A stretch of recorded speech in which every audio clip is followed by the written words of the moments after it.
it tends to be somewhere on the sliding scale from being very good at systems, processes, procedures, protocols, and having everything dialed in and building these systems, being like an engineer of restaurants with systems and processes. And the other side of that spectrum is we are people who know what we're doing and we have trust, and it's 100% led by culture, by putting right people, maintaining, like being able to keep people on our staff for a long period of time and having people we can just trust to do the job right because we've trained them to do it. It's usually somewhere on that scale that you fall. Sounds like your family early on was more towards the culture side of things. Yeah, we do. We felt all the people, we still feel the people that work for us are family, and tried to treat them that way. And they always saw us doing any job that we would ask them to do, from plunging toilets to washing dishes, scrubbing floors. They saw us do the same thing, so we wouldn't ask them to do anything that we wouldn't do ourselves. This episode made possible by Restaurant Systems Pro. With excitement, allow me to introduce to you today's guest, owner of Red Parka Pub, Terry OBrien. My lady, Terry, are you feeling unstoppable today? Absolutely. I am psyched to have you here. Jen just got done recording with me. I also spoke with Dick earlier today. Both these people had great things to say about you. You're here because they called you out to be a guest on the show. You just were recently honored with the outstanding, what was your... It's a Lifetime Achievement Award for the state. For the state of New Hampshire by the New Hampshire Lodging and Restaurant Association. Congratulations. Thanks. That's a huge honor. I can't wait to dive into who you are, how you got to where you are today, but let's get that motivational, inspirational, ball rolling with a success quote or mantra. What do you got for us? My dad always told me that you should respect people's opinion even though you don't agree with them. And that's definitely a mantra. Why is that so important? Because in this business you have a lot of people that have opinions about things, and you should listen to them. Sometimes they're worth listening to and following up on.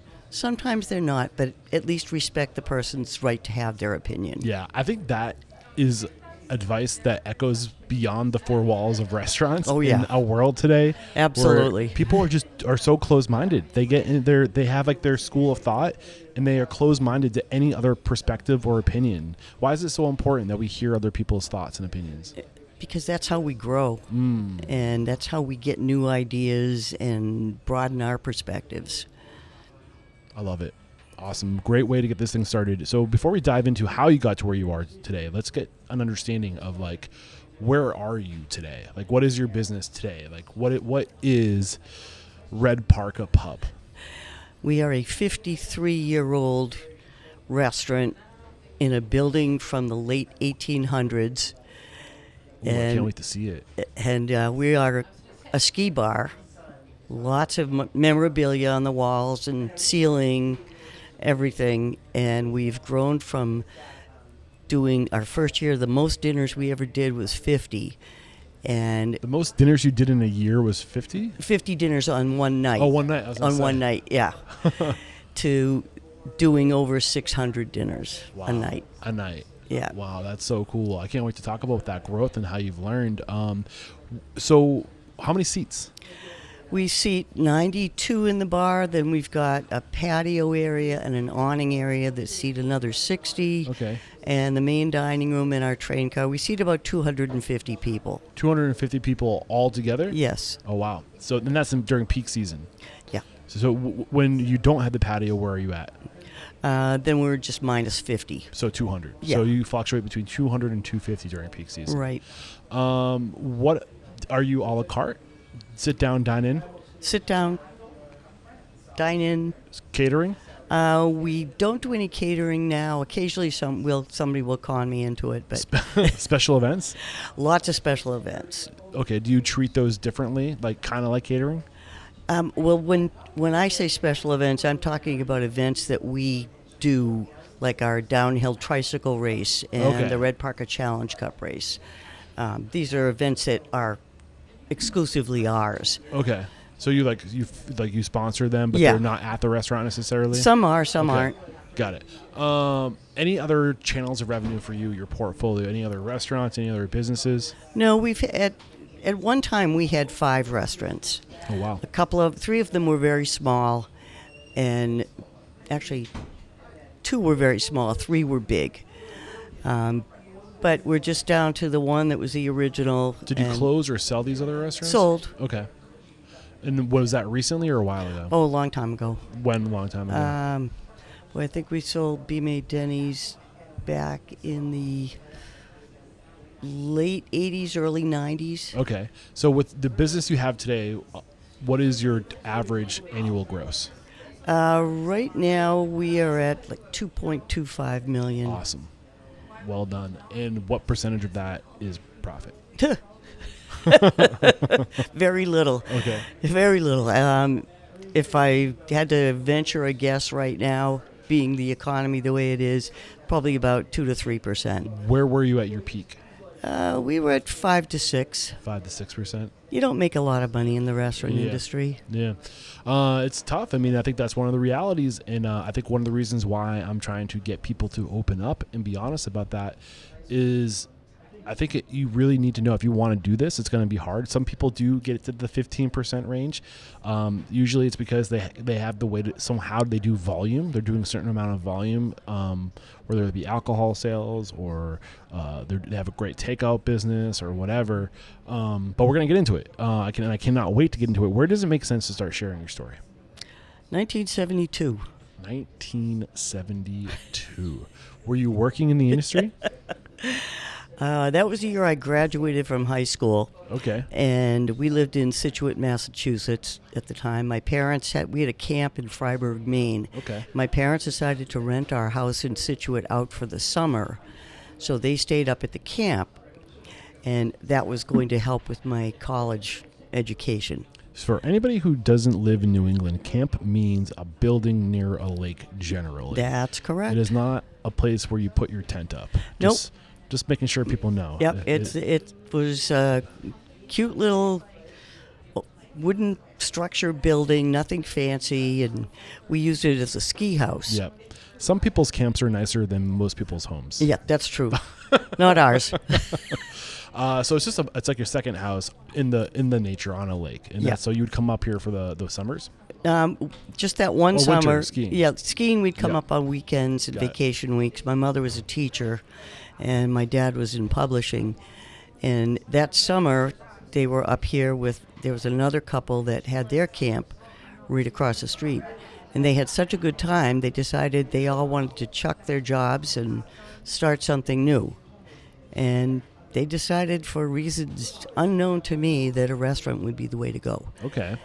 And so your dad chucks his job in publishing. Yep. Oh, that's a hard job to walk away from. I'm pretty sure back in the day, publishing was good work. It was. He traveled a lot, and he really didn't like that much. But they found this old place that had been a restaurant for about 4 years. Okay. And decided that's what they wanted to do. So they bought the Red Parka. And the Red Parka was born. The Red Parka Pub. I love that name, by the way. Well, it's because years ago, back in the 70s and 60s, ski instructors and patrolmen throughout the world wore red parkas. Oh. They were red belted parkas, and patrolmen had the white cross on the back. Ski instructors had a blue and black and white stripe around the arm. Okay. So was your dad and mom, were you all avid skiers? My dad was. He actually started skiing when he was stationed in Germany. Okay. And my mother, not a great athlete, but she tried her hardest. Try to keep up. So, I mean, it sounds like your dad was really into skiing, and also was he ever a red jacket or a red parka? Did he do that? Nope. Okay. So what was he thinking? I did. You did? Okay, Yeah. cool. I mean, I feel like that's such a smart brand in a community of people who might be. You're going to appeal to the ski instructors, right? Yep, absolutely. Was that the goal? Well, that was definitely part of it.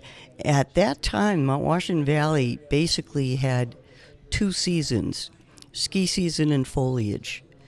It wasn't the big hiking destination, vacation spot that it is now. And it certainly wasn't the shopping spot Yeah, that I don't it is think now. hiking was as big back in the No. day as it is. No. People are starving to get back out into nature, I think. Yeah, a little bit but more ski active. season was pretty much it. It Yeah. was crazy. So was the restaurant closed seasonally? No, we No. stayed open and managed to garner the compliments of all the locals because they saw how hard my family worked, and they would come in and we treated them like family. So So how old were you when your parents opened the restaurant? 18. 18. And you worked there from the very beginning. Yeah, I decided I was at college when they first opened. What'd you go to school for? Psychology.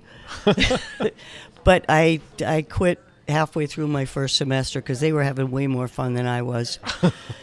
So I thought owning restaurants wasn't fun. It was hard work. it is hard work, but But it's you can have still, fun, too. there's a love-hate relationship in this Yeah. business, and there's so much of it that is just wonderful. The people, unfortunately, you sometimes remember the bad experiences, but when you look at how many great experiences and great people walk through your doors, then it makes it worthwhile. 100%. You get those great experiences every day. Yes. They're just like low dose great experiences that build up to equate and offset the periodical, quarterly, monthly horrible experiences that happen. Yeah. So when did you when did you decide that you wanted to open this, or not open this, but I guess take over someday, or was it handed to you? Like, when was it yours? Well, it wasn't officially mine until I owned like 1% of the stock. That was it. And then my parents both kind of retired. My ex-husband and I were running it, and then he left and we got divorced, and so I started running it. I left for 5 years because I needed to figure out who I was, and then it was time for family to be back in running it again. So Around when did this happen? that was in 1995. Okay. The year my daughters graduated high school. So in 1995 is when you came back and decided that family had to run it again? No, it was 2000 that I came back. Between 95 and 2000, you went and you did your Yep. thing. What were you doing? I was living down in Massachusetts. I was a food broker.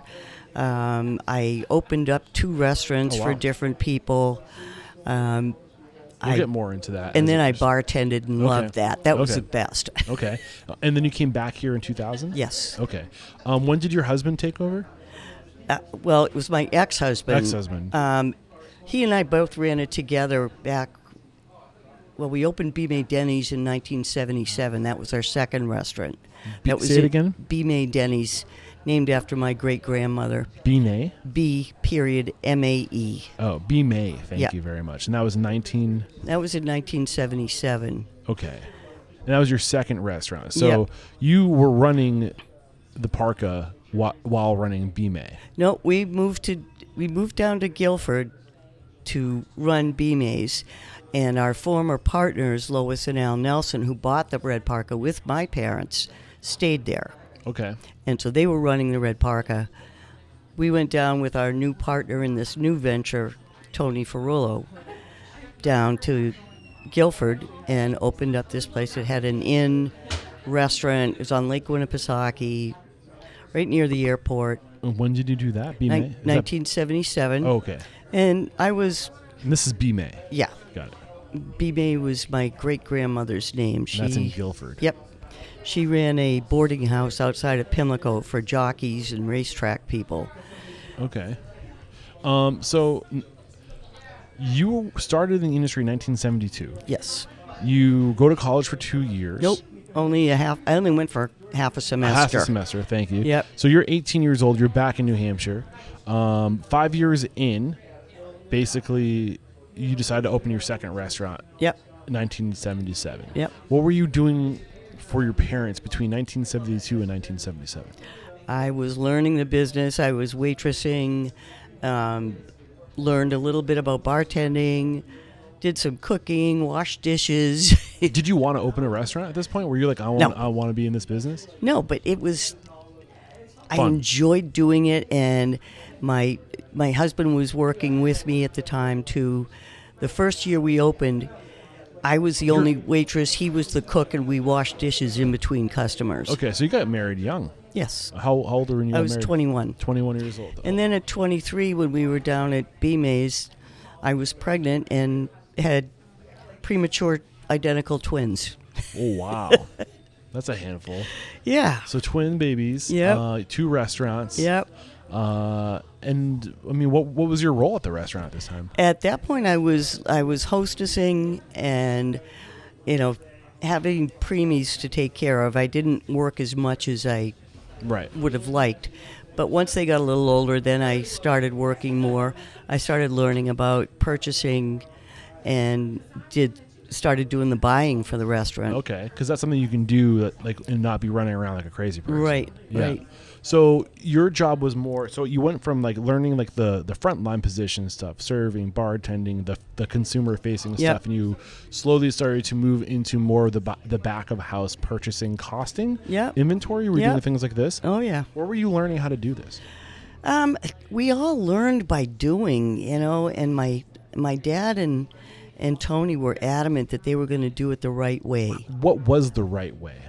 That you do a monthly P&L, you do monthly inventories, you watch your costs, and that's why you do a P&L every month. Yeah. So that you can see if you're going in the right direction or not, or where you need to watch your costs. You've got to track everything. You need to know where it's going. What's your actual versus theoretical? Yeah. What's actually happening versus what was happening on paper. Is it lining up? Right. The only way to know is to track it. Yep. And then you can see if your efforts are moving in the right direction or the wrong direction. Correct. So do you remember what your dad or his partner said the inspiration was? Who were they studying? Who taught them the right way?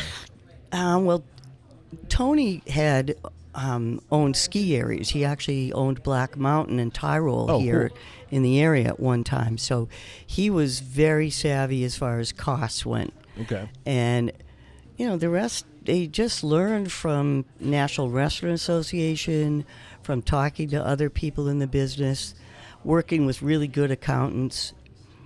And that's how we learned. Got it. So how long was B May going? From 1977 to? I think we sold B-Mays in 88 or 89, and we originally sold it to former employees that bought us out. Why did you sell?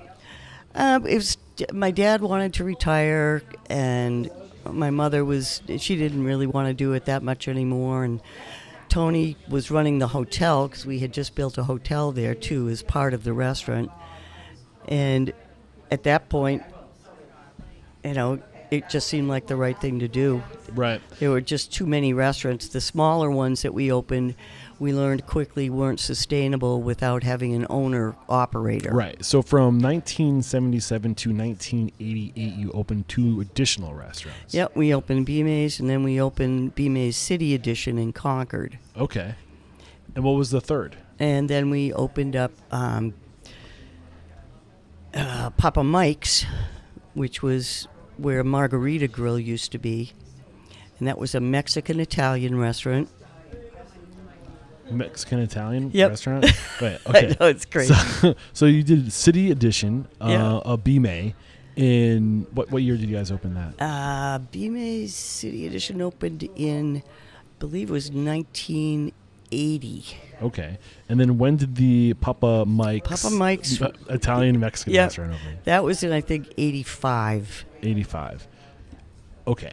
And then, this is pretty traditional, I think, where people, it's around that time you have your OG Red Parka.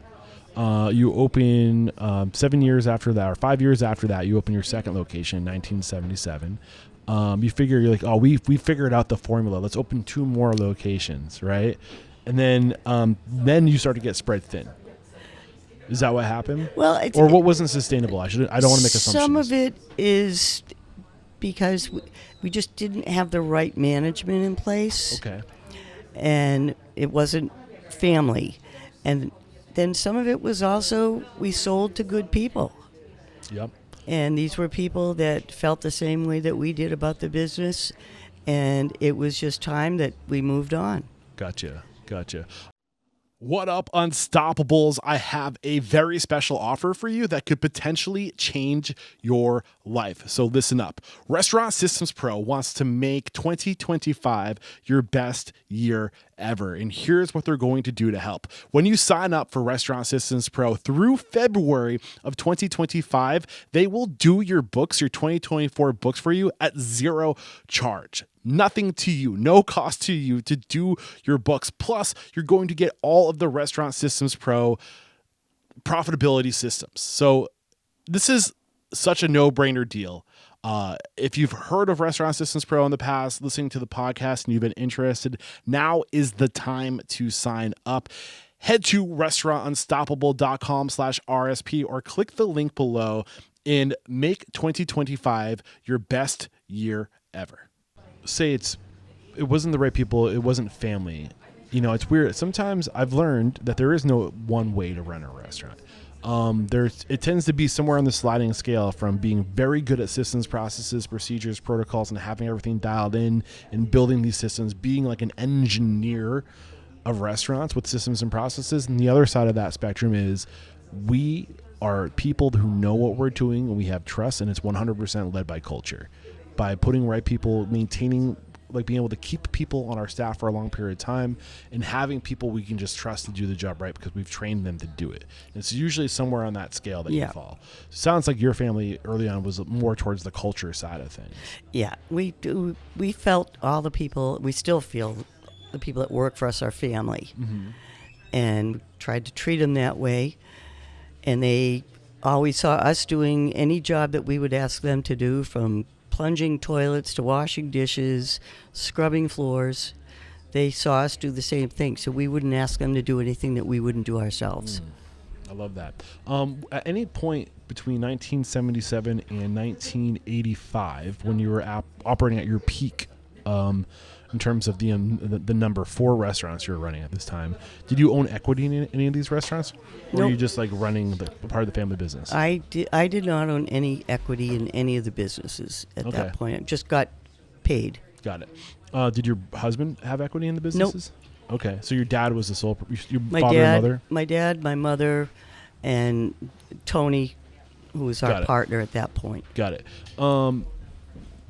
When you said weren't sustainable, City Edition and Papa Mike's, what wasn't sustainable about those two operations? Well, City Edition was, it was too far away. It was in Concord, so that was a good hour drive from, and we were actually doing deliveries of baked goods. We were baking them at B-Mays and transporting them. An hour, 2 hours each way. Yeah, and it just got harder and harder. Yeah. How long? So from 80, when did you close City Edition? We sold City Edition. Oh boy, that goes way back. I'm gonna say mid 80s. Okay. When did you know it was time? It was too much. Like, how do you know when it's time to get out? I really didn't with B-Mays because at that point I was back up at the Red Parka. Got it. And so this was really a decision of my father and mother's and Tony's. Okay. Do you remember just being like a third, like I guess from your viewpoint, watching the family, watching and learning what was going on? Like, what were your biggest lessons during this time? I think the biggest lesson was when my dad taught me how to do spreadsheets. Okay. When did that happen? Oh, that was in the early 80s maybe, and that was when it was DOS computer. Everything was monochrome, and it was all formulas, F1, F2, Yep. It was crazy. But that was, all of a sudden, I realized that I had learned something in algebra, and it made sense. Yeah. So you started recognizing the value in using technology then? Yeah. Oh, yeah. Have you continued to evolve with your technology? Yes, absolutely. Where are you now with your technology? I create spreadsheets right and left. We're point of sale system. I program that. What is your point of sale today? We've got Posy Touch. Okay. And I actually, in the 5 years that I was gone from the restaurant business, I worked as a programmer and installer for that company. So, and we had already had that at the Red Parka when I went to work for the company, and I learned a lot. That's cool. As you're evolving and you're learning about the significance of spreadsheets and the numbers and teaching yourself, when did you think it was time? Like, or how did you end up getting the torch passed to you? Well, the torch was passed to me because, my parents were getting older, and my dad wanted to go sailing, and so that's pretty much the way it happened. I still wanted to run it, so I just took over. When I came back in 2000, okay, that's when it was completely mine. I mean, it was mine from 91 to 95 when my husband and I split up. Because your dad got out in 89, you said, around that time? Yeah. But he was still there. Take me to that point, because I feel like this was probably a time of turmoil and stress and challenges, and to the point where you had to go and get out completely to regroup and then come back in again. Yeah. So take us there. So your dad's trying to transition out. Was Tony still a partner at this time? Yes. Okay. But so, he was at BMA's. He was in Guilford. Okay. Because he was owner in the hotel as well. Okay. But BMA's ended up selling around 88, 89, right? Yep. So Tony and your dad both sold their shares to an employee. Right. Got it. Who are good people, like you said. Yes. In 90, 91, was it just you and your husband as a sole proprietor? No, we were the managers. Okay. And this was when we got divorced in 91. So your dad still owns the restaurant, but you're the managing partners, essentially. Yeah. Got it. So what happened around that time when it was you and your husband? It was pretty hairy for a while. We got two 13-year-old girls, and twins. Yeah, and the boys are knocking. Look out! And they're beautiful girls. Yeah, so it was a rough time for a few years there, and but we muddled through, and we made sure that the kids knew there was nothing about them, and they had two parents that loved them. We get along great now. Yeah. We do things together, which is And this is where outrageous. It gets awkward on the podcast, because I'm going to ask, like, what did you learn? Like, knowing what you know now, what could you have been done better then to communicate better? Or, like, I'm sure you've grown since then as a business operator. Is that safe to say? Oh, definitely. So through the lens that you've developed over the years, looking back through that lens, hindsight being 2020, what advice would you give yourself, that 1990, 1991 version of yourself? I would say if you are married to somebody and in the industry together, that no matter what, you've got to take some steps back and make time for each other. Mm-hmm. And not get so wrapped up in the business that it is your number one priority. Mm-hmm. So you weren't prioritizing each other? No. And, we came from totally different backgrounds, too. What was his background? He was born and grew up in Bridgeton, Maine. Okay. His family was not well-to-do at all. His mother was a waitress in a diner. And, I was middle class. Very different backgrounds. And it showed after a while. Okay. So what were the challenges of working together beyond just not having the time for each other? He always had these wild ideas that he wanted to try, and it was my job to make them work. Okay. And his ideas were always unique, ended up to be a lot of fun. Most of them were good ideas, but I was the detail person. Okay. So his strengths were, he was creative. Safe to say he kind of had that like entrepreneurial, visionary, absolutely, like dreaming, constantly dreaming. Yep, he still does. Yeah, and then you have always been more like in the dirt, actually good at making the dreams come into reality. So I think I overthink everything. Yeah, Gary Vaynerchuk, I don't know if you follow Gary Vaynerchuk, he's a marketer. He says that it's a difference between being Simon Sinek, I think he says this. It's a difference between being a why guy versus a how guy or gal. You were the how gal, he was the why guy. Like, which is like more like the dreamer, right? Yep. And you're good in the dirt, he's good in the clouds. Yep. He was also one of the best line cooks ever. Yeah. That's cool. So he has these ideas, and he's giving you these ideas, and you're going on executing the ideas. Were you struggling with his ideas? Sometimes we'd battle about him a little bit, but Okay. it was more he was better about allocating time for family than I was, because I just said no. I've got this to do. I've got inventory to do. And he said no. We're going. You either come with us or don't. And we tried for a long time. We did take a long cross-country trip with our daughters. Where'd you go? We went all the way out to, we went to Arizona. We went to South Dakota. Did you see Sedona? Yeah. Oh my God, Sedona's beautiful, isn't it? It was beautiful. We spent the girls' 13th birthday sitting on the rim of the Grand Canyon. That's cool. We visited with a lot of family. Went to Colorado. My brother was out there. That was a great trip. And How long were you gone? We were gone for 5 weeks. Did you close the restaurant? Nope, but I had great management in there, and we went during off season. Okay. So What is off season for you? off season is generally Mud April. Yeah. Good time to go to Arizona, though. Yeah. Well, we left. We took the girls out of school a little bit early in May, and we were gone May into June. Okay. And then you basically, after that point, you had a 4 or 5 year run in the restaurant before you just had enough. You had to kind of escape. Yeah. Anything worth discussing in that 4 to 5 year period before we get to the escape? I think it was. I had been Dewey's daughter, Bob's wife, the twins' mother. I just needed to find out. The twins are 18 at this point. Yep. They were going off to college. So you finally, the chains are broken. Yeah, well, it was also, I was struggling with that empty nest thing. Okay. And I'm saying, what am I going to do?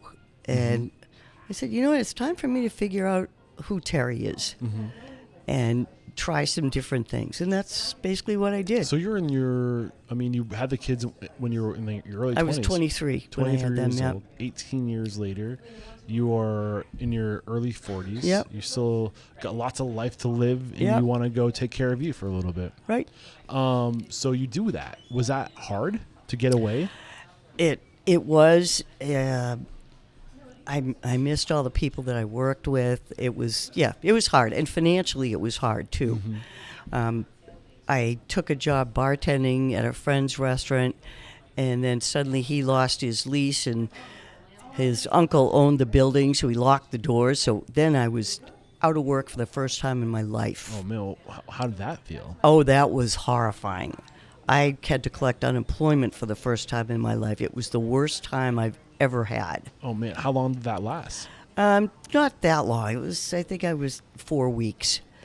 But during that time, I had a friend that I'd met at the restaurant that I needed a date for a wedding, and I called him and asked him what he was doing. He said, "Oh, I have to work that night. What are you doing tomorrow night?"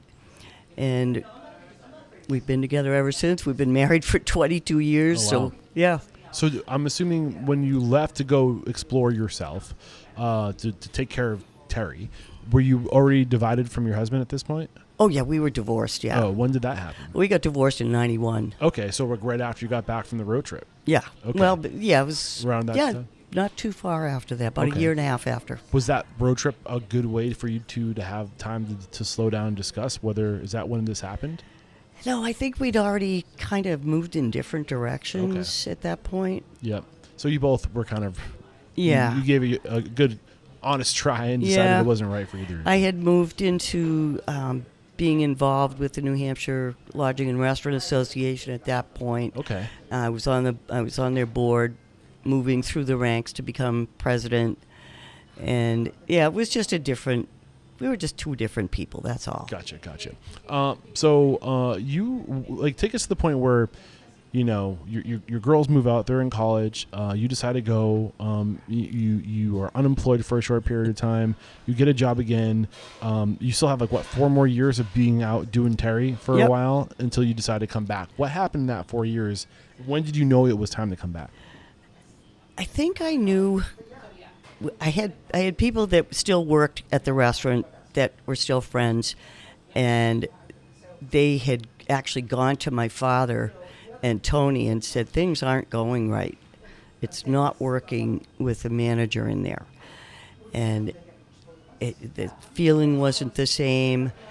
They didn't feel respected. And, my dad would talk to me about this stuff, and I got to the point where I said, and my husband always knew this was, Your new we husband. we weren't married then, but he always knew that I'd be back there. He said, you love that place too much. Yeah. And so I finally said, okay, I've done this. I've done several different careers in the last 5 years, and now I'm bartending. I'm enjoying that, but yeah, it's time to go back. Mm-hmm. So what brought you back? Your dad saying, we need you. Basically, like there's like this, the current situation isn't working. Yep. Nobody knows how to run this as good as you at the moment. Yeah. Why not come back? Did he offer you the business? Offered me a really good salary. Okay. And better than anything you ever had before? Yeah. And I had a car, I had insurance. So it was a good opportunity. And I always knew that down the road I would inherit it. So what year? So if you left in 80, sorry, the I dates left are- in 91 and I went back. In I'm sorry, 96. I left in 95. You went back in 2000. I went back in So 2000. in 2000, what is your title? General manager? Yep. And how long were you general manager before you were sole proprietor? Well, it wasn't sole proprietor really until my mother died in Okay. October this year, because she Oh. and I were partners. I'm sorry to hear that. Yeah, my dad died 16 years ago, Okay. and I bought his stock. Okay. And so then it was just my mother and I. Right. My mother and Tony and I. Were you an only child?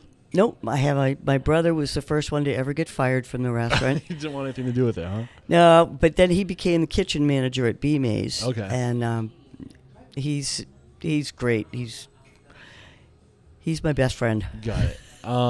So he wasn't working at the Red Parka. No, he wasn't working at the park. Didn't want anything to do with it. No, he was at B. Mays, and then he wanted to go out west and ski. And Is that who you went to go visit? Yeah. Gotcha.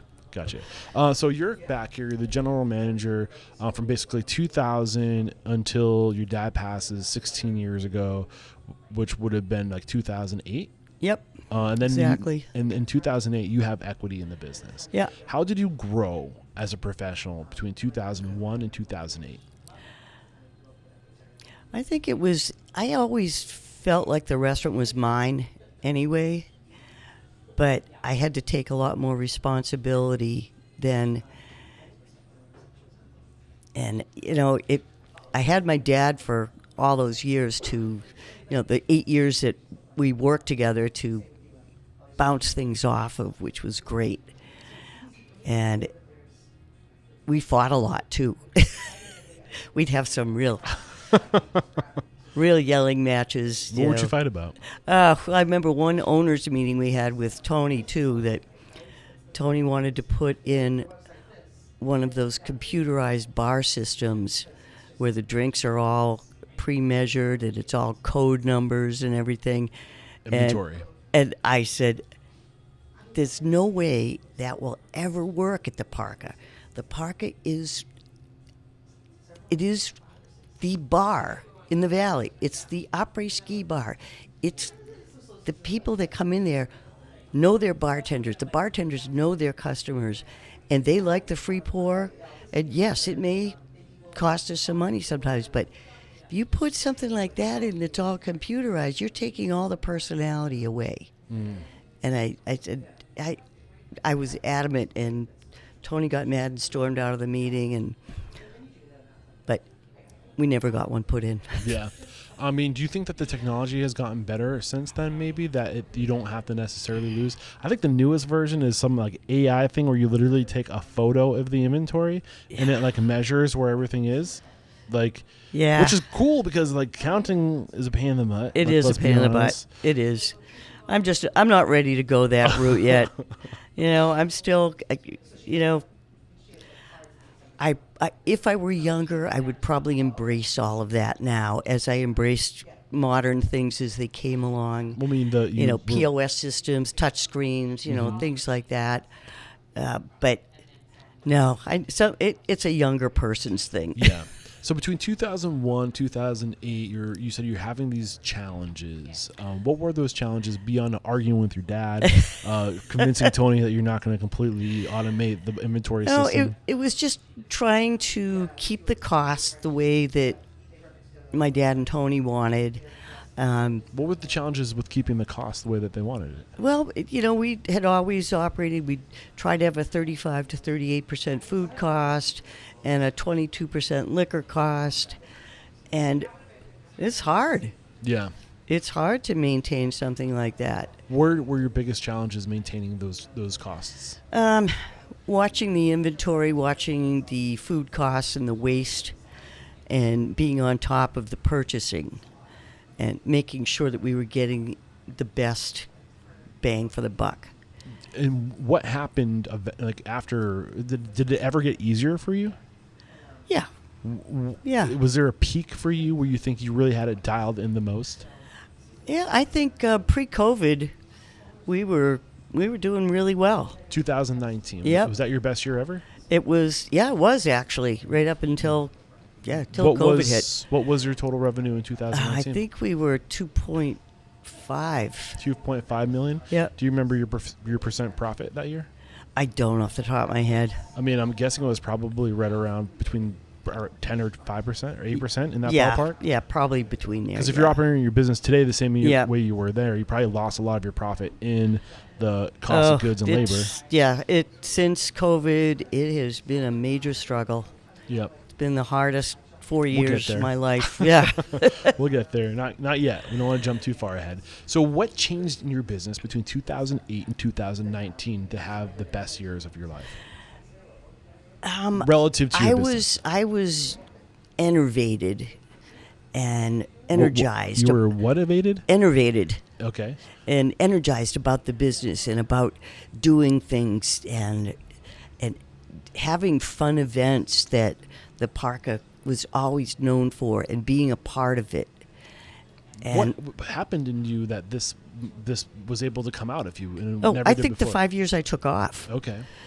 That was it. I mean, the Valley has always been a great place to live and it's beautiful up here. Fun place to work. And all the restaurant people and hotel people really knew each other well, and we all had fun together and skied together, and the Valley's great.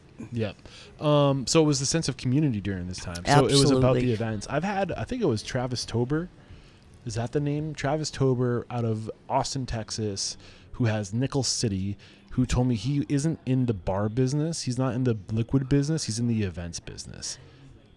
It's a very good point. Yeah. Yeah. And like the selling of the goods is like how you make your money, but like really where you're making your money is promotional events. Yeah. Having reason for people to come buy your liquor in your restaurant, the experiences you're creating for them.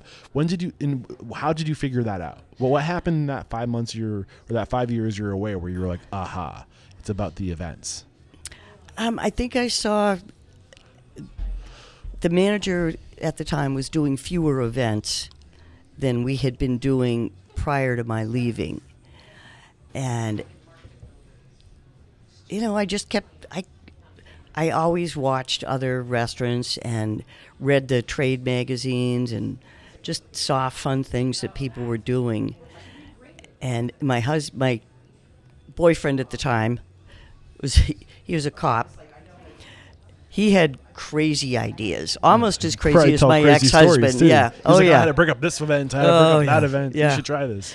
But yeah, he had some really interesting ideas, and so we brought those back with us. And so you had time. I think it's really easy when you're in the business to be trapped in the business, like to be like lost in the forest. Yeah, you've got all the detail stuff. You got schedules to do, you got bills to pay, and you forget about the fun stuff. Right, you're so close to it that you can't see what's happening you're so close to the tree that you can't see what's happening in the forest around you, and the thriving that happens, the life that happens in a forest, all the different things that are going on. So when you were able to get yourself away from the tree to see the forest, right? You were able to see all the different things that different people were doing. That energized you. That inspired you. That got the spark turned into more of a flame again for you. Yep. That and the service end of things. Because in the 5 years that I was gone, I critiqued service in every place I went, every place I worked. And we had always been so proud of the service that we gave. My mother was instrumental in that too. She said, we treat people like they're guests in our own home all the time.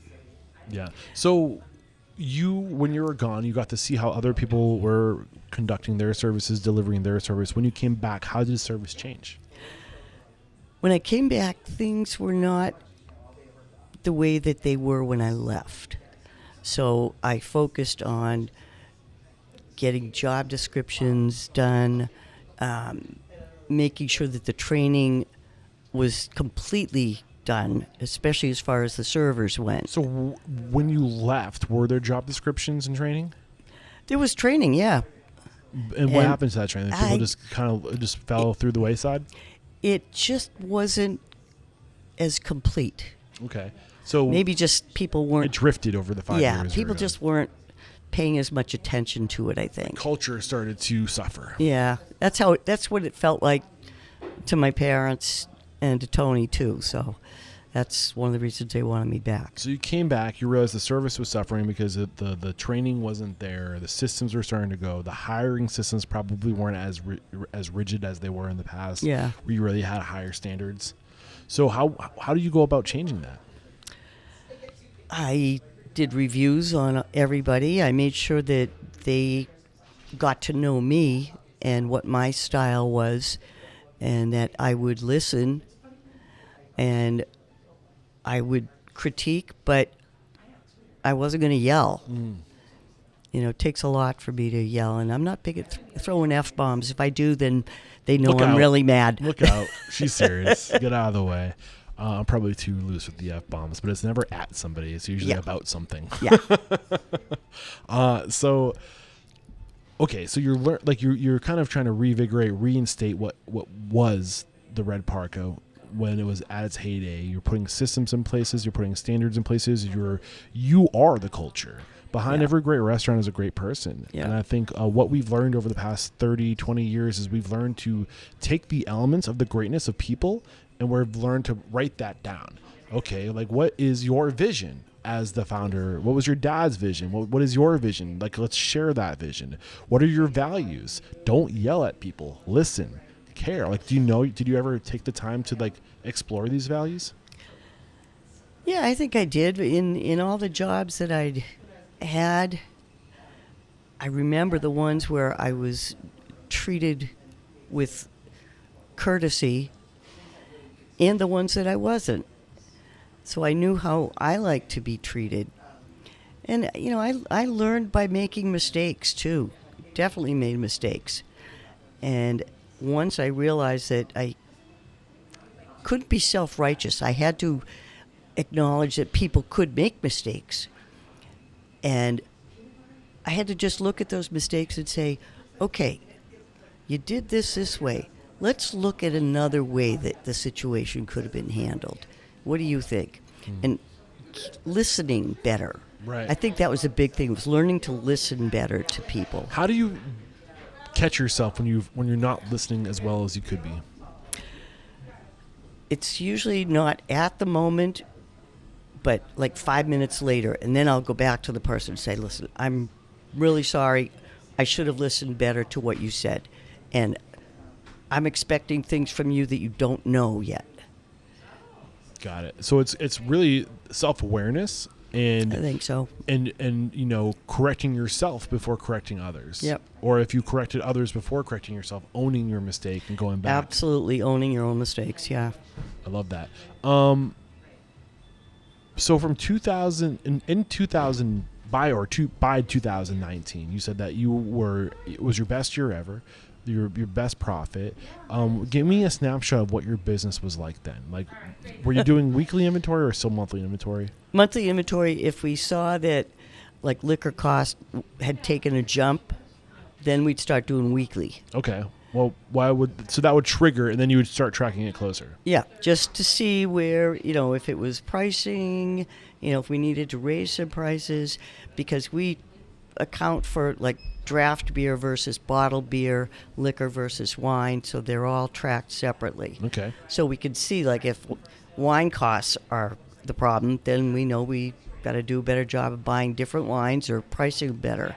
Got it. So what were the biggest, like, when you were doing that past year, what was it about your operation that, like, got you there? Like, if I could, like, if I could pull a snapshot of your business, your systems, your processes, your procedures, the people, paint the picture of what my listeners can achieve that you achieved in that moment of time.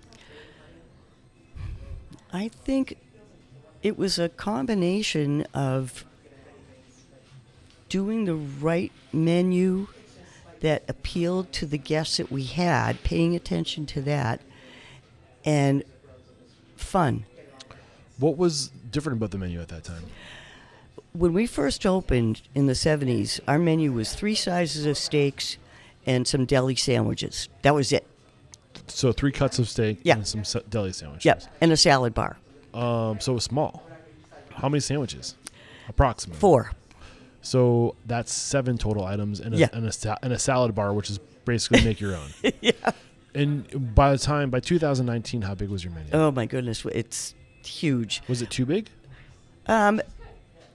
In some ways, it probably was a little too big. We've definitely cut it back some, but we still have different sizes of steaks. We started as a steakhouse, and we remain a steakhouse. We hand cut all of our own steaks.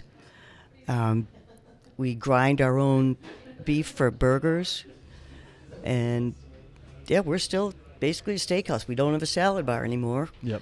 But that's not a bad thing. Right. Why is that not a bad thing? The costs. Of salad bar? Costs, and COVID took it away, and to do it now, the cost, if you're not open 7 days a week. Yeah. I've heard never open a buffet. Yeah. I would never do it again. So, and I don't have enough staff to do it either. So in terms of cost, where does the cost go in that? Waste. Like, it's definitely waste. If it doesn't get eaten, it gets thrown out. Yeah. Yep. Waste, and people taking way more than they're ever going to eat, letting their children go up there. So even if you're charging them for it, yeah, they are going to not. They're going to take more than their share, and that's going to go in the trash. Yeah. It's like, I think an all-you-can-eat buffet is like the epitome of like the worst part of American society. Like it's like the culmination of just just complete, like, we're so gross we have to stuff our faces, and it's just so wasteful. It's just like everything that is horrible about America is like summed up in an all-you-can-eat buffet. That's an interesting analogy. Like, it's just like the worst of all of us. It's like, I don't like buffets because I can never eat as much as they charge usually. Right. And it's just not my thing. Yeah. So you said it was fun. Yeah, we had a lot of fun. What was fun about it? Oh, we had so many events. We were doing a downhill tricycle race. We sounds dangerous. Yeah, it's not, because you're only 3 feet off the ground, but we still. How fast were they going? Oh, they're flying. We do it at one of the ski areas in September, and it was so much fun. Were the pedals on it? Yeah. But you didn't pedal because you started up. Yeah, that's what scares on the me. hill. It was like those little things twisting around and grab your ankle or hit your calf. Well, no, you have your feet on the pedals. Downhill? Yeah. How fast can your legs move? Oh, you don't have to pedal. You just let them go. Yeah, because we did it at one of the ski areas. So they were going. It was set up as like a slalom course, and. So you just have to bring your own tricycle and have at it? We had the tricycles. The tricycles. To this day, we have a loft in our barn full of old tricycles. How did you get so many tricycles? My husband's a maniac. He kept buying tricycles, and then he adapted the wheels so that they were sturdier every year. And yeah, this was one of his crazy ideas that worked somehow. So how much money would you make from this event? Oh, we made usually $7,000 that went to charity. And how would you make money doing that? The registration fees. We How much get was the fee? sponsors. I think it was like $25 Per person? Yeah. If you wanted to race? Yeah. And how many people were racing at one time? Well, we'd have 4 on course at a time, and so Best time? Best time would win. First one through finish would win, and they'd move on to the next. Oh, so it was like qualifiers? Yeah. Got it. So okay, keep going. So that was, and we had sponsors. But it was just so much fun. So how many people would end up trying to? Oh, I think we had the best year we did. I think we had 50 racers. 50 racers times 25. Yep. And then what kind of sponsorship levels were you selling? Oh, I don't. You know what? I don't even remember probably not much, because we didn't need to raise much money for that one. It was, the mountain was free. They made their money on selling food and beer, and we didn't have to really do much with sponsorships. The radio helped us. It was more just about having a good time after a long summer. Yep.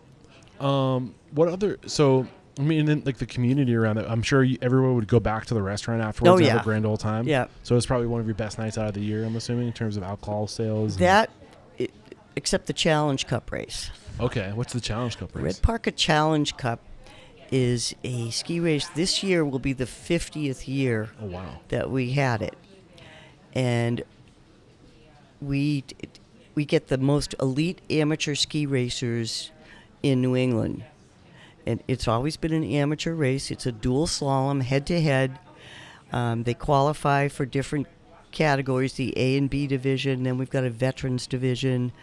But we have raised hundreds of thousands of dollars. Last year, we raised $22,000 that went to the junior ski program here in the Valley that puts kids in elementary school on skis, whether they have their own equipment or not, gives them free lessons once a week and a day to learn how to ski. Yeah.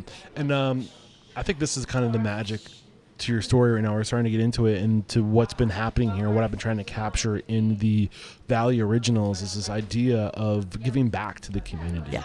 And I think we've lost sight with that. Like the restaurants are more than just a place to go have a transactional meal. Like, I'm hungry, I need to go get fed. I think we live in a world today where it's literally drive-through, counter service. We're just like trying to get a path of least resistance from food into our belly.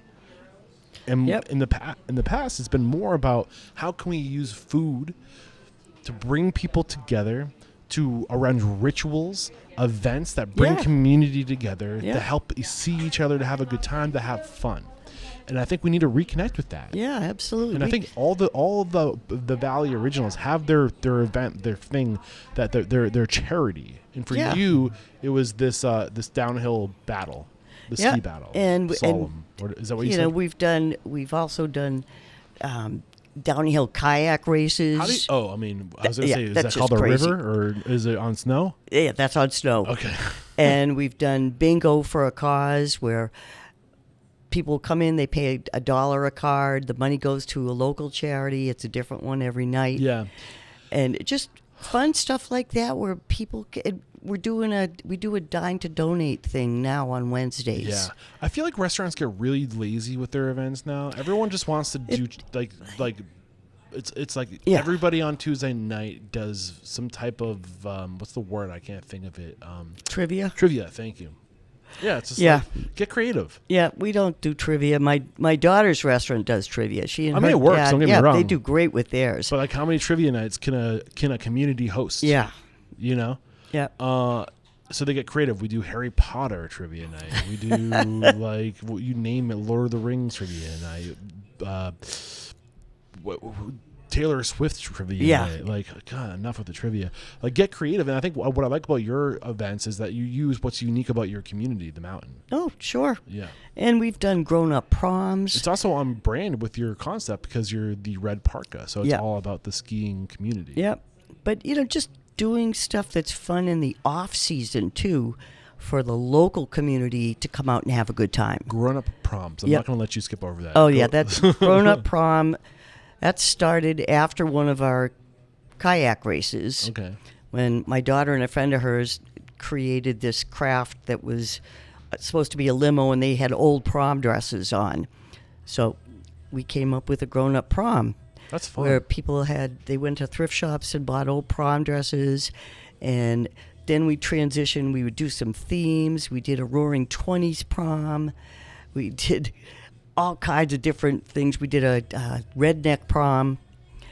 But yeah, it was fun. It was a fun time for people to just get out and get together, dance, have a few cocktails, and have a good time. I love that. Are your daughters more involved in the restaurant today? They're not involved in my restaurant, unfortunately. Okay.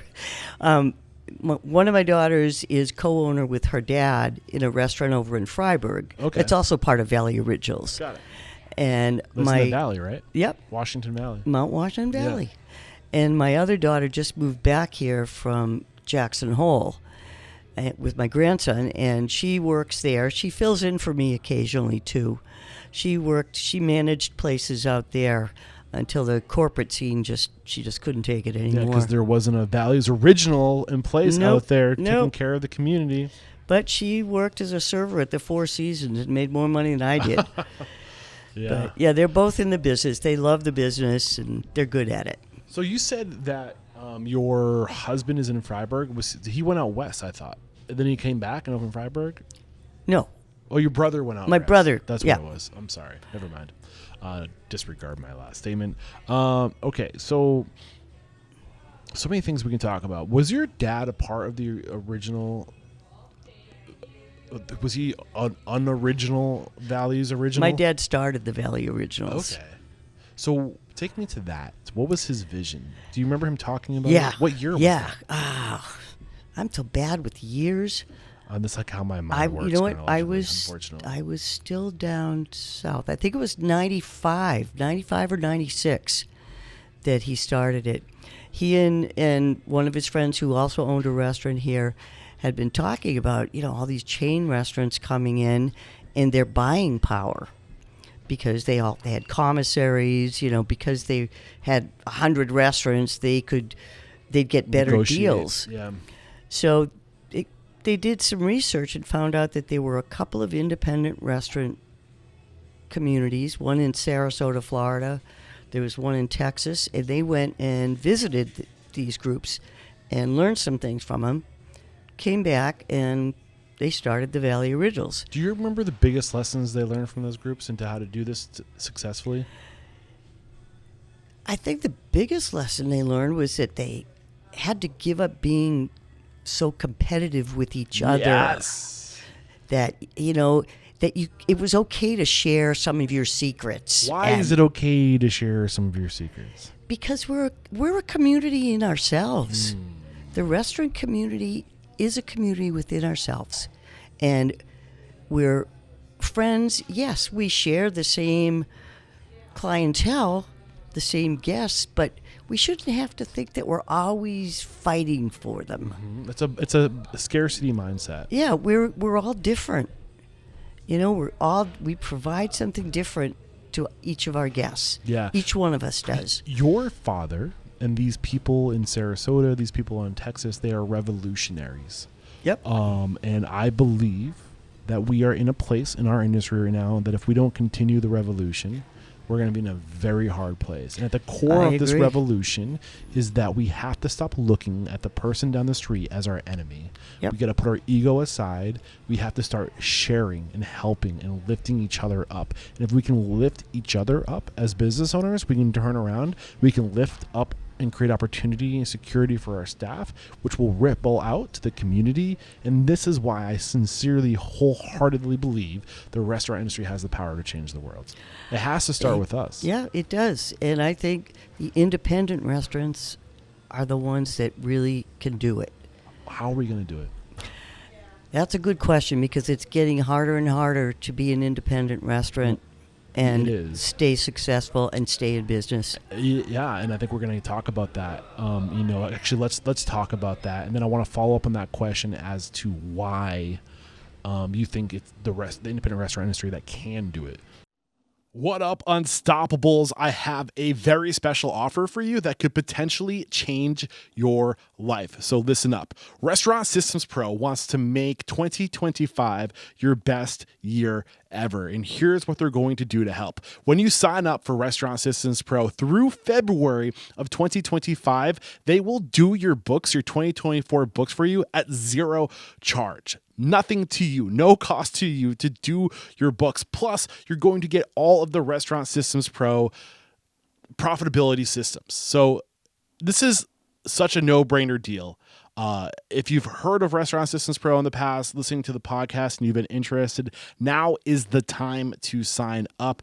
Head to restaurantunstoppable.com/RSP or click the link below and make 2025 your best year ever. I think that's a really good segue into where you are today. So you said it's getting harder and harder to make it as an independent restaurant owner. I actually was just talking to somebody yesterday, Keith Saracen, who was a guest on my show twice. Yesterday was the second time I interviewed him. When we first spoke, he said, I asked him, like, what has to change in order for us to be better about supporting our communities, whether that be giving your money to farms or taking care of your employees. And his answer was, in part of my language, we got to stop being so fucking lazy. Like, go do the hard work to support your community. But I pushed back with him on the second time around because I think that there are a lot of people who aren't lazy, who are wholeheartedly, with every ounce of their body and soul, trying to do the right thing. And it's getting harder and harder to do the right thing, to the point where you can't survive if you have the values to do the right thing. That's a scary situation to be in. So you're shaking your head yes. What are you thinking? What are you feeling? I think that I watch my daughters and what they're doing in their restaurant, and they're doing all the right things. What are they doing? They're involved in the community. They're giving to the community. They work their butts off, and they know everybody in Freiburg, and everybody knows them. Of course, they can't tell them apart still, but and that's where I was when I was their age.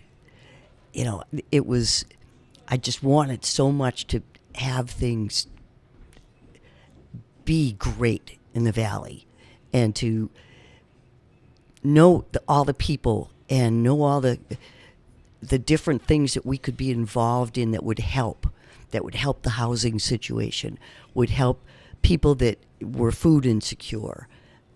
All of those things are important, and the independent restaurants, I think, are the ones that could do it if they've got, and I hate to say this, I'm sorry to my friends that are younger than I am, but a lot of us are getting older and we're getting tired.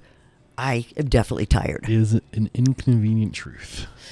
It is. Yeah. And, if we can get younger people involved in this industry, then we'll start to see things turn back around to the way they used to be. Why getting younger people? What do you mean by that? If we get younger people involved in this industry, do you mean working in the industry? And if they are younger people working in the industry, then why will it get back to the way it was? I think if we get younger people involved in learning management and ownership in restaurants and embracing that ownership, then they've got the energy to come up with fun ideas. Solutions. Yeah. And, people my age, well, there's very few my age that are still doing it. Do you mind me asking how old you are? I'm 70. I'll be 71 in February. You're still doing it. Yeah. Bless your soul. But it's hard to keep coming up with ideas and come up with the enthusiasm and all the little things that you need to do to make these ideas work. It's tiring. It's a lot of work. Mm-hmm. When I'd rather be sitting home with my feet up and a glass of wine. But why do you think the younger generation isn't being drawn to this industry? What's missing there? I think a lot of it is because it's hard. I think a lot of the kids that are coming out of high school and even college now have not had to work hard. and they haven't had to be responsible for their jobs. I mean, if they decide they don't want to work one day, I mean, I can't remember calling in sick when I wasn't sick.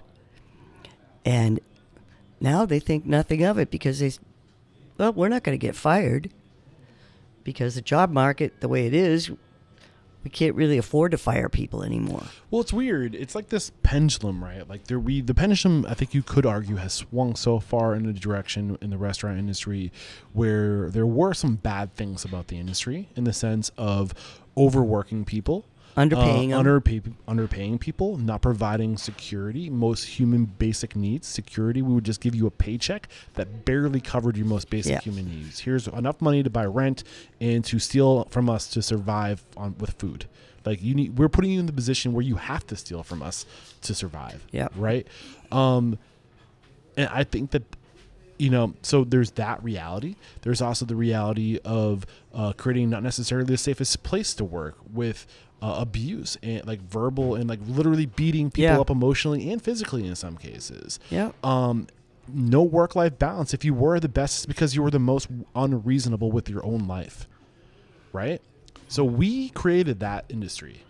We did. Right? And I think the pendulum started to swing away from that because of necessity. And I think we owe it to the younger generation to say, I don't want to be a part of that. Screw you guys. No, like we're going to go do something else. But I think that the pendulum could probably find a sweet spot. I sure hope so. So what is that sweet spot, do you think? I think it's nurturing and treating your employees right.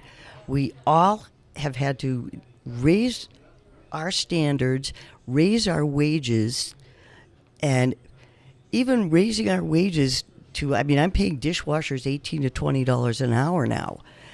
Even that much right now in this economy is not enough. Right. So what has to change? That is a very good question, because how much can I raise my prices to accommodate raising my wages that much? Yeah. How much will the public bear? Well, I was going to say, do you know the answer, and are you afraid to say it? I just don't think we can. Maybe. Can what? I don't think we can raise the prices Why that not? much. I don't think the public will take it. Why not? I've seen what's happened to a lot of the fine dining places here in the Valley. Okay. Whose prices are very, very high. Right. And they're not doing well. Okay. Let's look at fine dining now, right? Let's look at the business model of fine dining. Let's look at the operational costs of fine dining. Let's look at the cost of goods. Let's look at the cost of labor. Yeah. So is it because the industry has gotten to a point where we're putting our values on image and linens and like fine dining, right? Like what was fine dining's purpose? A special night out. Who eats at fine dining restaurants? I don't. I think fine dining is most of the time very much associated with image. Yeah, that's true. I hadn't thought about it. You're right. Who goes to these places? It's the top 1% of the 1%. The people who want to take a shot, the people who want to be seen. Dining is 99% psychographics. People go to restaurants because they want to be seen at restaurants. When I'm in this restaurant, what does the community think of me when I'm in the most expensive spot in town? Spending the money, doing the things. When I'm taking photos of this food in this restaurant that has 1 million followers and I can tie my personal brand to it. So I think there's like this world of vanity metrics and ego maybe associated with people eating at these restaurants, and then also the restaurant serving these highbrow, high-class individuals. And that's not what hospitality is about. No. That's not what bringing people together, creating community. We swung in that direction, and it's not the right direction. And I think that we're realizing to sustain highbrow, when we can't have every restaurant serving the top 1% of the 1%, there's not a big enough marketplace for that.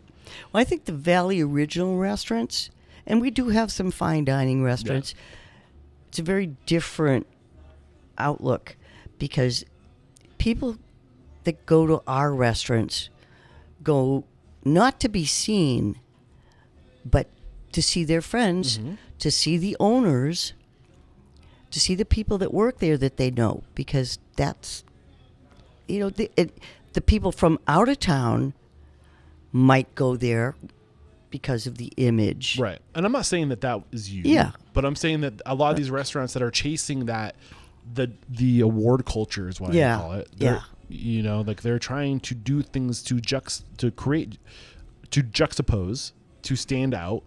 And when you do that, like when you're doing things that require high talent, your operational cost, your labor is going up, your cost of goods are going up, all those extra things, like expensive ingredients, like you have to be a true credit card fees. Yeah. And I don't want to pay any disrespect to people who are talented, like executive chefs who can take a whole hog and and squeeze every ounce and every penny out of that whole hog and use the whole thing and make the money. But most people can't do that. That's a very impressive skill set. But like, I think there's a balance somewhere to be met where we're paying homage to food, but we're not doing it in a stuffy way. Yeah. And like, that's why I love barbecue restaurants. Yep. Because they use the whole animal. They figure it out, but they do it on like newspapers. You know what I'm saying? So like they're efficient about it. Yeah. So what you were saying about credit card processing? Credit card processing right now in this industry is the number 2 cost of doing business, right behind your food, liquor, labor. It's insane. You're still using PosiTouch? Yeah. Would it be more expensive to go to a different POS company? No, it's not that. It's the credit card processing fees, which is, you can go out and you can spec it out to different companies, but every single credit card has a different fee associated with it, based on whether it's the points that people get, or they get cash back, or it's a debit card. Every one of them has a cost associated with it. I'm spending $20,000 every couple of months on credit card fees. Are we allowed to pay that fee forward? Like, can we increase You can, and there are places that do it. I just will not do it. I think adding a fee on to a guest bill. But is it a convenience? Is it a service to the guest? I don't think it's a convenience anymore. I think just nobody carries cash anymore. Well, it's convenient to not carry cash. Yeah. It's convenient to have this thin. Want to see my wallet? I mean, this is more cash than I usually have in it. Yeah, I'm the same way. It's convenient to like just have this little thing, and now it's even more convenient. Yeah, but it's this. Yeah, I won't use my phone for that. I know a lot of the younger people do, but I'm still old school on that one. But yeah, you're right. It's convenience. So why wouldn't the consumer be responsible for paying for that convenience? I know places that are adding on a 3% charge for credit cards. We got our social media marketer on site. I just think that adding on to the guest experience over and above what they're paying for their food, liquor, tax, and their gratuity is not the right thing to do. It's not right. I think what you're saying right now is a shining example of what it means to be somebody in hospitality. Yeah. You're warm, you're generous, you're caring, and I think we are our own biggest enemy in that regard sometimes, because we care so much about the guests and doing the right thing for them. But the question is, when is the guest going to start to reciprocate that generosity? Well, I will say that since COVID, my servers are making more money than they ever made. Now, admittedly, we're doing it with less staff, so they're waiting on more guests more efficiently, but making way more money than they ever made before. So the guests are still tipping appropriately. Mm-hmm. The only other option with the credit card thing is we give a discount if they pay with cash. And that's something I'm toying with. We've never done that before, but And I don't know if it would make that much of a difference because nobody has cash. Yeah. What are your thoughts on, say, moving to a company like Toast POS that has closed? So, like, I don't know about PosiTouch, but is that an open processor? Meaning you can choose the processor you want with the POS? PosiTouch is owned by Shift 4. Okay. So I'm stuck with Shift 4 now. Why are you stuck with Shift 4? Because they're my processor? They're my processor. Right. But so it's a closed platform. Yes, it is. I did cloud-based today? Yeah. Okay. I did find there's a company now, Merchant Advocates, that did a presentation of Valley Originals. They will go in and presentation to Valley Originals? Yes. Okay. They will go in and they will monitor your credit card processing fees, and they will jump all over. What's the name of this companies. company? Merchant Advocates. Merchant Advocates. Look out. I'm probably going to get you on the show. Yep. Want a sponsor? They have saved me $10,000 in the last year. $10,000 Yes. in the last year. In credit card processing fees that I was being overcharged for. Right. And they monitor it every month. And if there's something that's gone up, they go right to the processor and say, why did this fee go up? With no notice. And they get it brought back down. They take 40% of whatever they save me, but it's still worth every penny. Is there a way to monitor that without having somebody gouge you at 40%?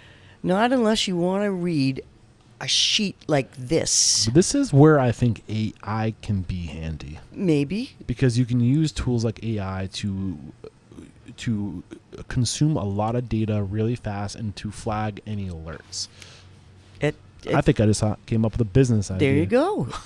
There you go. It could very well be. Right. So I think this is kind of a good example of where we are in the world right now, where like AI is the next big thing that if we don't keep our thumb on it, it could either be the next piece of technology that the Googles, the Metas, the Chinas of the world control. And if that's the case, we're in a lot of trouble. Yeah. But if we start thinking about how can we use this technology to not replace us, but to serve us in hand with us, then I think there's a lot of power here in AI, right? To decentralize it. I brought up Toast earlier because, I mean, have you noticed a lot of people have been switching to Toast lately? I have not. Well, I mean, I talked to a lot of people, and it's by far the most recommended POS on the show. They're also a closed platform, and I think they're getting close to 50% market share. They're the new Micros, yeah, the next generation of Micros or Oracle or whatever. But my concern with Toast is, I want to say that I think they have a beautiful product. The user experience is good. They were waning a little bit on their customer service for a while with the pandemic, but that's because it was out of their control, but their customer service is coming back. I caution the industry of going all in on one POS company, because when that happens, that company has so much absolute power. Yep. And absolute power corrupts absolutely. It does. However, the price of replacing a POS system is about $60,000. It's getting cheaper because of cloud-based POSs, and you can now the technology itself, the hardware is getting more affordable. Where like a tablet is only like $100, $200. The print, as technology gets better, it's becoming more affordable, and it's also cloud-based. So you're not going through and stripping your whole system, and it's monthly instead of all at once. And the only thing you've got to worry about up here is lack of good internet access, which is a problem. Hello, Elon Musk with Starlink. You know what I'm saying? Like Elon Musk, you got Starlink. You have it's getting to the point where there are solutions to our problems that are becoming. Moore's law says technology evolves exponentially. Yeah, and we're seeing that. And I hope it happens. But we as business owners and decision makers have to be very disciplined to be conscious capitalists, to be sure, like we're sitting here telling our consumers to give us more money and to be cautious with where they're putting their money in our communities, giving it to the small business owners and the independents. But we as independent owners need to be smart about who we're giving our money to. Yeah. it all trickles up. And we have to be really careful about all just going to the path of least resistance and like going with the number one recommended POS, which is why I promote Spot On, because I think Spot On is a really strong, I don't know if they are like number 2 or 3 in that list, but we got to start supporting those second and third place companies who are great organizations. What are your thoughts on that? Well, I think that makes sense. I took on PosiTouch originally back in the 80s, and it was a very small company at the time. It was based in Rhode Island. And my dad, at one point, when I had left the restaurant, switched from PosiTouch to a local company. Worst thing he ever did, because it could not handle the volume that we were doing. Yeah. And when I came back, that was one of the first things I did, was switch back to the system that I knew worked well. And it was growing a lot at that point. Yep. And then they sold to Shift 4 about 5 years ago, I think. Has it gone downhill since then? No, it's just different. How is it different? I don't have the personal service anymore. Wasn't that downhill? Yeah. Well, it's getting better, though. Okay. You know, at first it was so frustrating, but they are getting better now, and the people are much more knowledgeable when I have to call. Mm-hmm. So that's good. I have thought about switching POS. I just can't afford it right now. Yeah. It's tough. You know, I just had to put in a whole new boiler, so.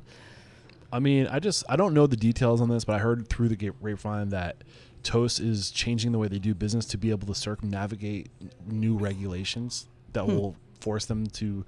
I don't want to talk too much about it because I don't know enough to. It's always a good idea not to talk too much if you don't know enough. Yeah, and like they're the most recommended on the show. They have supported me and my podcast in the past, and I do want to recognize that. But I also, this is one of the reasons why, in full transparency, my show is struggling, because I'm very cautious about who I'm taking money from. Because if I start taking money from certain people, that means that I have to be careful what I say. Yeah. And I don't want to be careful about what I say.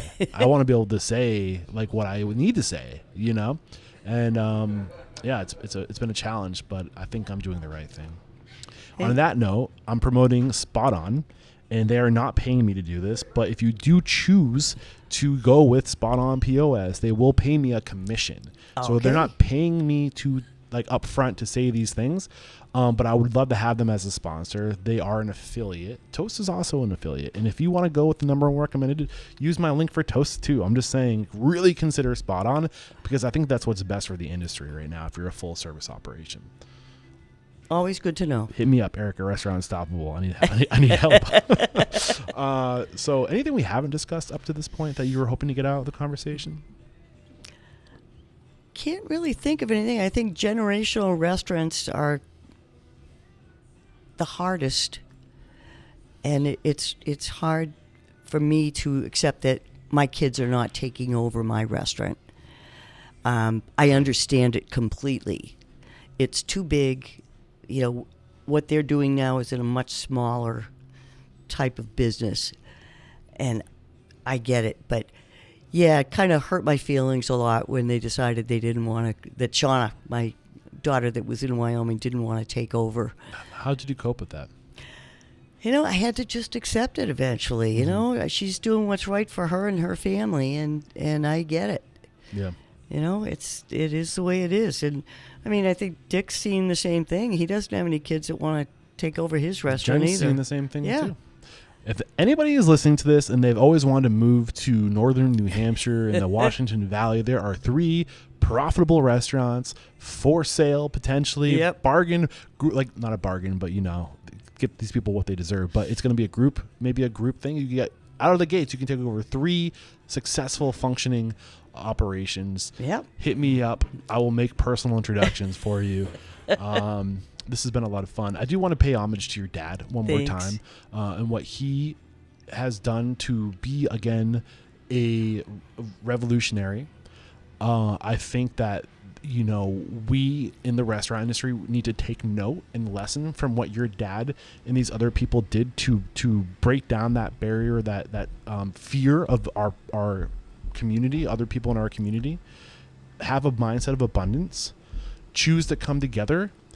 Choose to go further together, choose to educate your community and lift each other up. And I think they're just a shining example of that. And my mission with this podcast is to create more of your father in the world. And his name's escaping me, so help me out so we pay proper homage to him. Dewey Mark. Dewey Mark, thank you very much. We need more Dewey Marks in the world, and I'm honored to be able to share this platform with you to share that story and honor him and what he and those in his community have done to spark inspiration. I hope more people do what they do. Thank you. Yeah, Dewey, way to go, dude. A couple questions before you say goodbye. What's one thing about your business, a value, a process, a system that's uncommon that makes you truly unstoppable?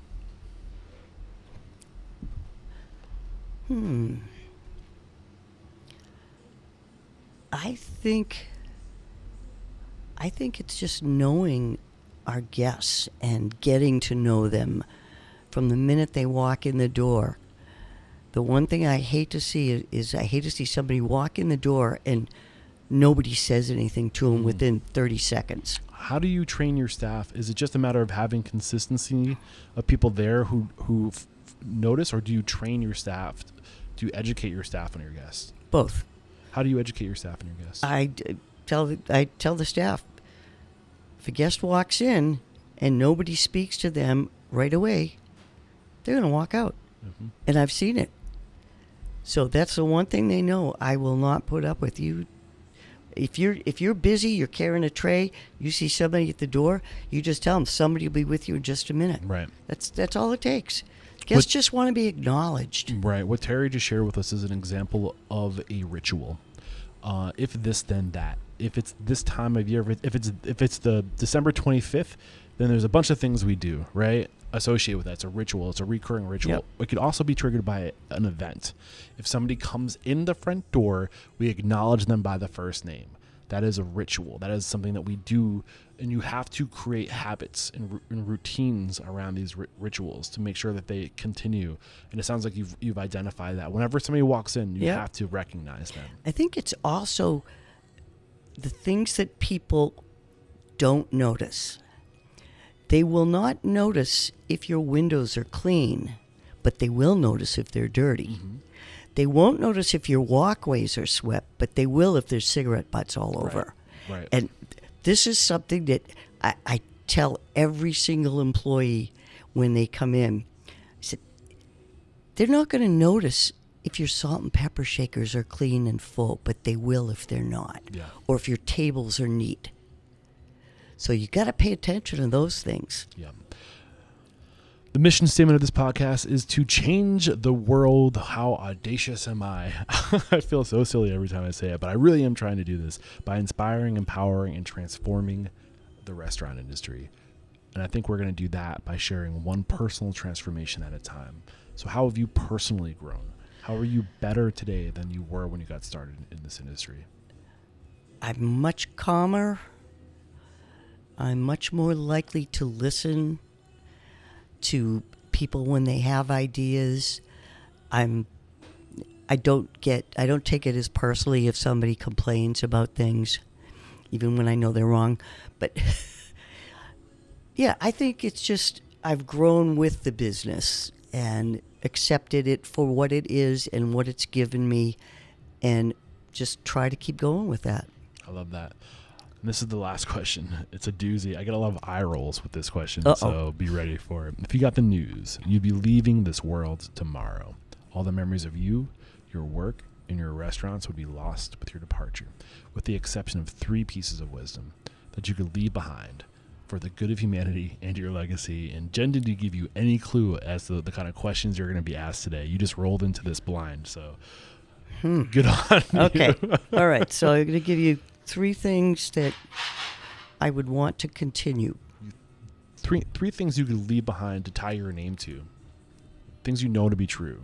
Imagine you could tell your girls 3 things. I would say be honest. 1.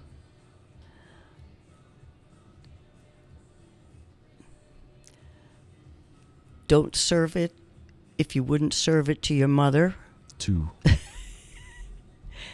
and be good to your community. 3. This has been so much fun, Terry, and I find all my future guests by having my current guests call you out or call them out. You were called out by Jen. And Jen was called out by Big Dave's from Big Dave Bagels. And that's how I find my guests. Word of mouth. I try to keep it organic and solid. So when you think about people who are doing it right, who are taking care of their community, taking care of their staff, and this isn't the most important thing, but it's an important part of it because it's necessary, or who are also fiscally responsible in making good money, who comes to mind? I would say my daughter and my ex-husband at the 302. Okay. And they're in Freiburg. Yep. And I would probably also say the owners up at Notchland Inn, which is Les and Ed. Wes or Les and Ed. And Ed. At the Notchland Inn. Notchland Inn. And what's the name of your daughter's restaurant? 302? The 302 West. 302 West. Look out. What's your daughter's name again? Sandra. Look out, Sandra. Look out, Les. Look out, Ed. I'm coming after you. I'd love to get you on the show. And how can we connect with you? If we were inspired by today's story, maybe we want to buy a restaurant in Conway. You can call me at the Red Parka, 603-383-4344. And do you have any social media handles you want to drop on us, or is that your not your department? We're on Facebook. Here, I'll look it up real quick for you. Yep, it's Red Parka Pub. And our website is redparkapub.com. Yep, the Red Parka Pub. Yep. And redparkapub.com. Is it the redparkapub.com? Just redparkapub.com. Awesome. This is episode 1147. We'll have links to all the show notes if you guys want to just scroll down in the player too on iTunes or Spotify. We'll have all the links right there. And this is where I say, Terry, thank you so much. I literally cannot do what I do without people like you being willing to sit with me for an hour and a half to 2 hours to get vulnerable, to talk about past marriages and relationships and how much money you're making, so we can learn from it and we can be better and pay it forward to the next industry. And I just want to say thank you for doing the work you're doing with Value Originals. I want to thank the whole collective. I think we need more of this in the industry. I think this is part of the solution, and thank you for being a shining example of that. Well, thank you for having me. Pleasure was mine. This is where I say there is no questioning. You are unstoppable. Cheers.